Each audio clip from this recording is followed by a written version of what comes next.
Today we have Nick Quirk here from SEO Locale.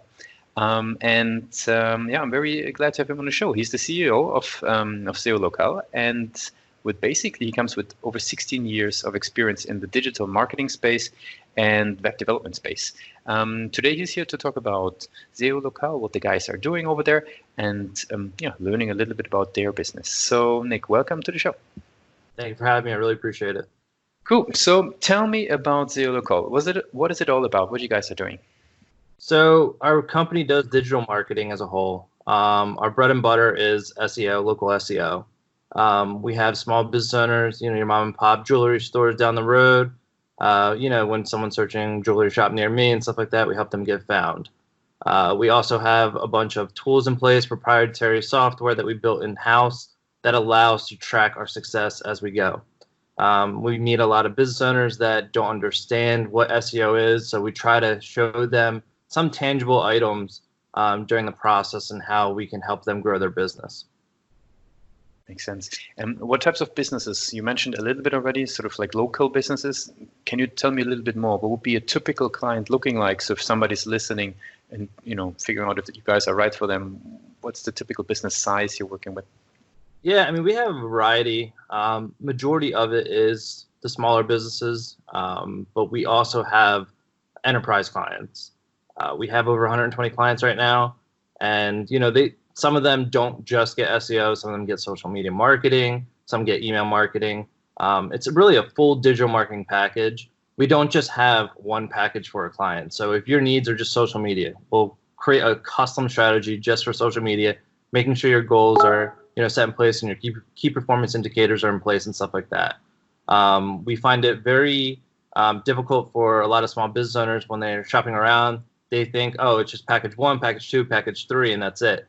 It's different for every industry. If you're a lawyer, it's going to be a little bit more money. If you're a jewelry store that is in a small town and you just want to rank in the county level and the local area and it's not as competitive, it could be a 500-month package for SEO.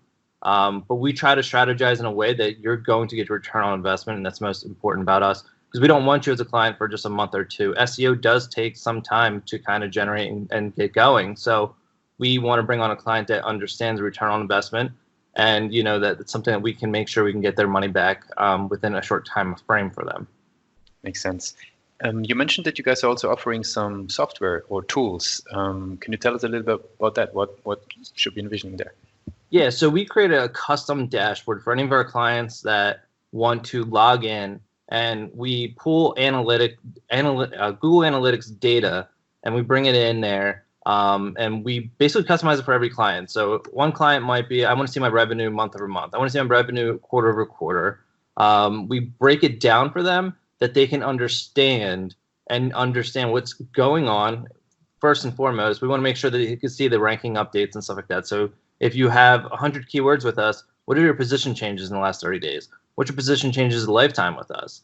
And then in this dashboard, we'll break down for them any key performance indicators they have in mind. We have some clients that are just email marketing, and they just want to know how many people went from this email campaign to the website and stuff like that. So we're continuously changing our dashboard for each client. It's not just, hey, here's the dashboard, log in, and it's the same for every client. It's different for everybody. Gotcha. And is Google Analytics based mainly, or is there other sources that you guys will be putting in? There's other sources. We pull other data from Majestic, SEMrush, but analytics, we worked with the API that they offered us, and it's pulling a lot of, like Google organic sessions and stuff like that, new users, conversion, aspects, the goals, events that we have set up for our clients and stuff like that. Gotcha. And how did you find your clients coming along with that? Because I could imagine it's much easier to handle than digging around in Google Analytics and having all those filters and running. Yeah. So with all of our clients, we when they find us online, we like to ask them, okay, well, what are your key performance indicators? Is it going to be? Do you want to see how many new visitors you have? As a marketing company, I don't think that's a good key performance indicator, because you want to get your return on investment. You want to make sure how many leads did you get, conversions. Conversions are huge. I mean, there are some SEO companies out there that will generate fake traffic. Now, cool, but that's not going to do anything and stuff like that. That's not how Google SEO stuff works. So it's really important that the goals that the business owner has, they're going to be set in the beginning, and expectations, and making sure the dashboard and stuff can relay that information to them on a monthly basis, daily basis, stuff like that. Nice. Any other products that you guys are offering as well? We also have a social proof, kind of little pop-up stuff like that. We don't really sell that. That's more so just added to our clients for free. We're not really in the business to sell that kind of stuff. I do want to focus on our SEO product. I don't want to get too thin on some of the other stuff, and I want to make sure that the point of coming across is it's SEO, but we also want to make sure we have our user experience set in place and the conversion aspect of everything, because I could generate 500 new users in the local area for you, but if they don't understand what you do, what service you provide, they're not going to convert. You just lost a lot of business. Yeah, we're going to dive into that in just a second. Just one thing that I'm curious about is the clients that you're working with. Since a lot of them sounded like to be even offline businesses, how do they usually find SEO Locale? I mean, obviously, SEO is one way that you guys are doing that. Any other insights that you have, in order to maybe win clients in that space? Yeah, a lot of it is our own SEO product. We're an SEO company that does SEO on ourselves. That's number one. Number two, referrals. A lot of our clients, they love the product that they're receiving, and they refer their friends, family, and stuff like that. And then our third is a little bit of outbound. Our outbound probably went down, probably would say like 80% in the last year. We're not really focusing much on outbound. It's not really a great thing for us, because a lot of these businesses are getting hit by 50 other marketers out there, email contacts, phone calls, stuff like that.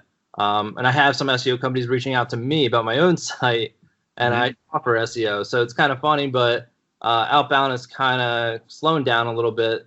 We're trying to focus a little bit more on the inbound side, offering free advice on social media, stuff like that, just to try to get free tips out there for a lot of small business owners, and hope we get their business in the future. Makes complete sense. How would you describe then the role of your own website in that whole, how can I say, inbound strategy? What was that question? Sorry. How would you describe the role of your own website in that setup? Yeah, I think, our own website, it's important that, SEO product works. And second, we're constantly looking at ways that we can increase conversions, and looking at, maybe our message is not getting across on one page to another. Maybe we need to add, a contact form submission pop-up or something, an exit intent. There's just a few other things that we can do to increase conversions for ourselves. It's, this space is constantly changing. We all know that SEO is making, Google's making 8 updates a day on average. They're minor updates, but, we always have to stay on top of everything for our own product and for our own selves. You mentioned conversions a couple of times now. I would like to dive into that a little bit, since obviously at Pathmonk we're also super passionate about this. What are you usually doing, either on your own side or with clients, in order to increase conversions on the page? So what are sort of your, maybe like some war stories that you would have to share in order to be able to increase conversions? Yeah, our biggest thing, we have some e-commerce clients. We have a lot of issues where people are not finding, where the products are, the category level, the hierarchy of the e-commerce site, colors. They're not finding the cart after they add to cart. It's really trying to make things pop a little bit more.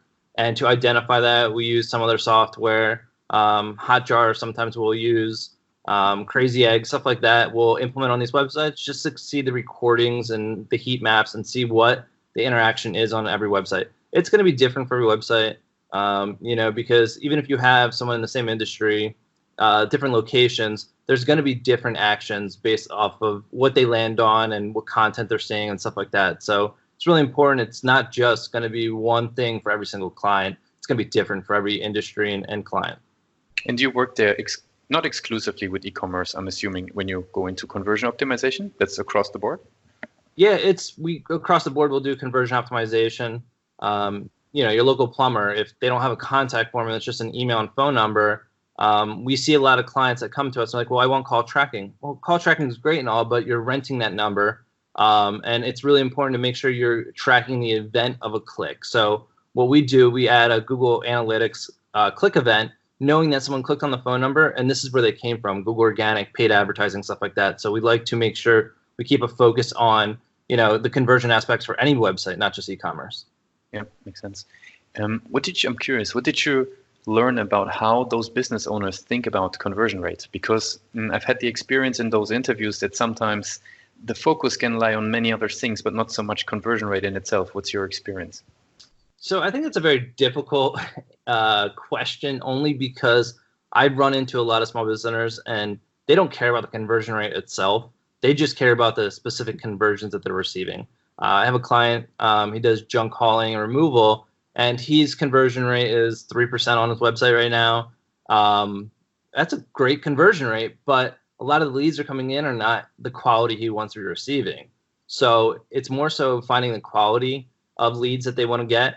And it's really trying to dive into their product itself and their services and everything else, making sure the quality is there and making sure we're just not generating all these leads that are just going to eventually, the business owner is going to waste time on because it's not going to generate into revenue, or it might generate into revenue but not profit. So that's one of the biggest things that we like to focus on, making sure it's the quality over the conversion rate itself. But of course, we do want a high conversion rate. Don't get me wrong. So it's kind of important, but we want to make sure quality is there first and foremost. That's interesting, actually. I had a lot of SaaS founders as well on the show, and obviously qualification of leads plays a big role, right? Like, automated enrichment of the lead scoring. On the local level, do you see something like this happening as well? Because you mentioned the quality of leads. Any type of enrichment of leads that, give an indicator of quality? Quality is difficult because, I have a bunch of clients in different industries. Like I have local movers, and the quality of a local move, they don't want someone from moving from one apartment to another apartment. They want a whole house to another house.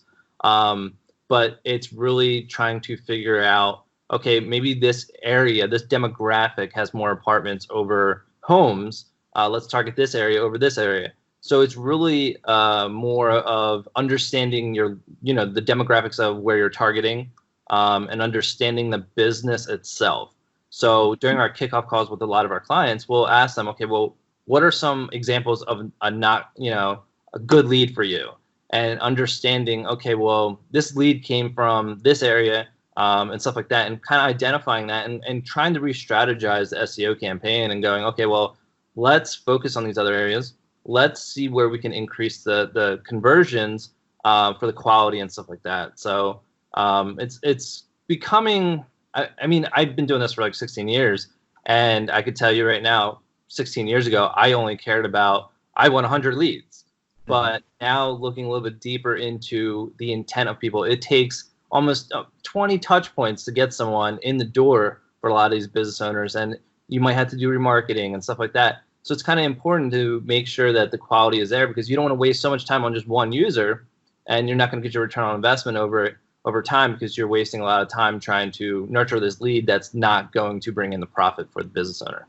Gotcha. And I understand you correctly, you're sort of correcting for lead quality by how you try, or which sources you try to tap into, correct? Correct. Yeah. Gotcha. Makes a lot of sense. Cool. I would like to switch gears a little bit and learn about you a little bit. Since you mentioned, about the experience that you had in the space. As of today, how would you describe the goal of your role? Is it a certain KPI? Is it a mission or a vision that you're following? How would you describe your personal goal in your role? My personal goal in my role right now would be to educate business owners. I don't even care if you're a client or not. I want them to understand what SEO is actually doing for these small business owners.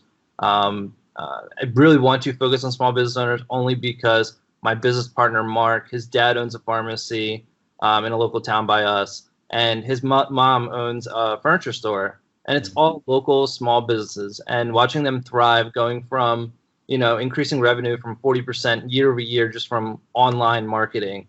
It's very rewarding, and understanding that the business owner, that small business owner can now expand their business, hire more employees. It's my way of just helping out in the community.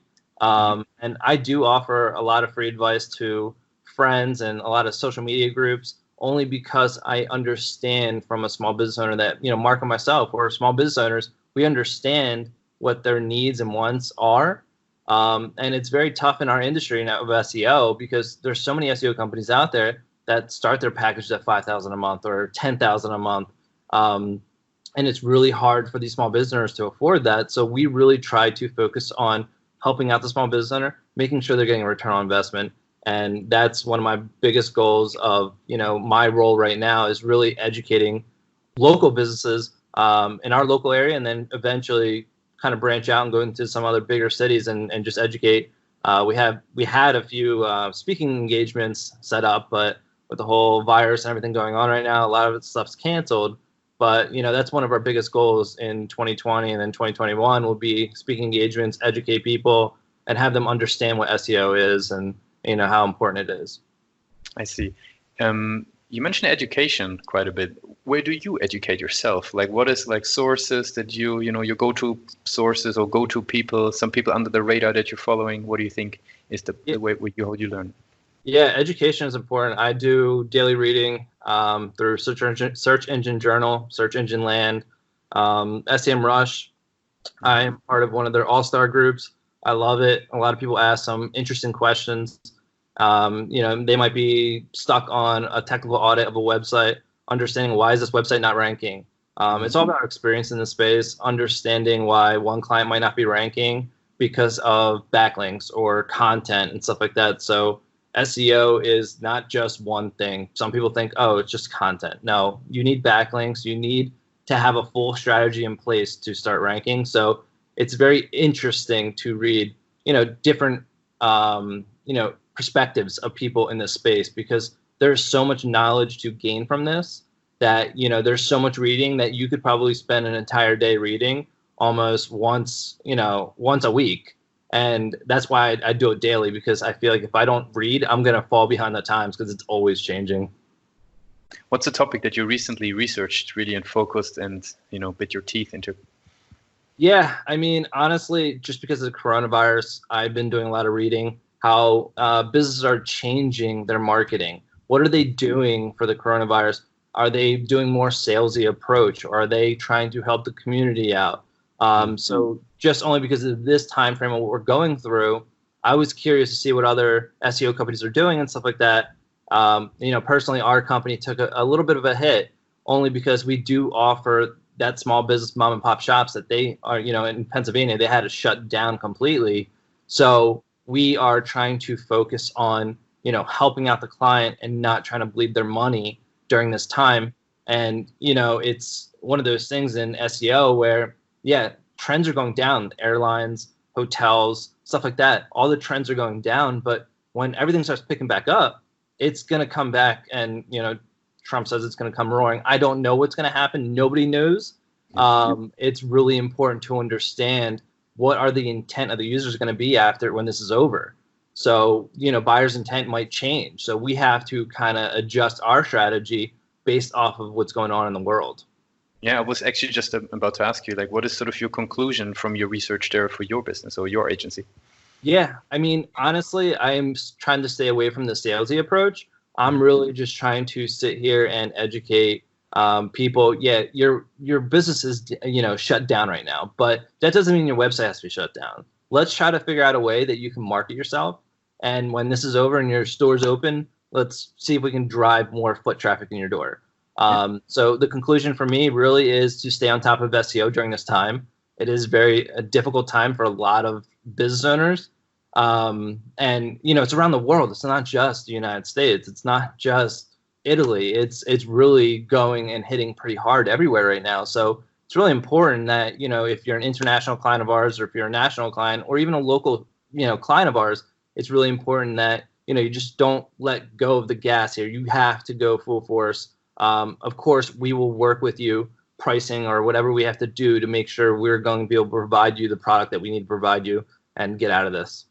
Yep, really good words. I would sort of slowly conclude the interview with our rapid fire questions. A few short questions. Are you ready for those? I am. Let's go. Okay, so for your agency, what is the first thing that comes to mind when I say the word marketing operations? Ooh, first word. Or thought, or idea, concept. Innovative. What comes to your mind when I say the word sales operations? We educate. We don't sell. Yep, very good. What's the one single thing that you're focused on right now the most? Education. If there would be no boundaries in technology, what would be one thing that you would wanted to have fixed for the majority of your clients today? Ooh, that's a good question. One thing I would want to fix for all my clients, increasing page speed right now because the internet is very slow because of coronavirus. Yep. 2 more to go. What's the last thing that kept you awake at night about your agency? Being able to help any client that comes in, no matter if their budget is $250 a month or $5,000 a month. Yep. And the very last one, if you would be sort of stepping out the door, this is your first day at SEO Locale today, what would be one advice that you would give yourself? Stay educated. Cool, Nick. I really, really appreciate that you took the time and walked us through how you guys are, how you guys are working at SEO Locale, how you sort of reacting to the current situation, and also about you personally a little bit as your perspective on education and how you give that education further to your clients. So thanks for being part of the show today. Thank you for having me. I really appreciate it.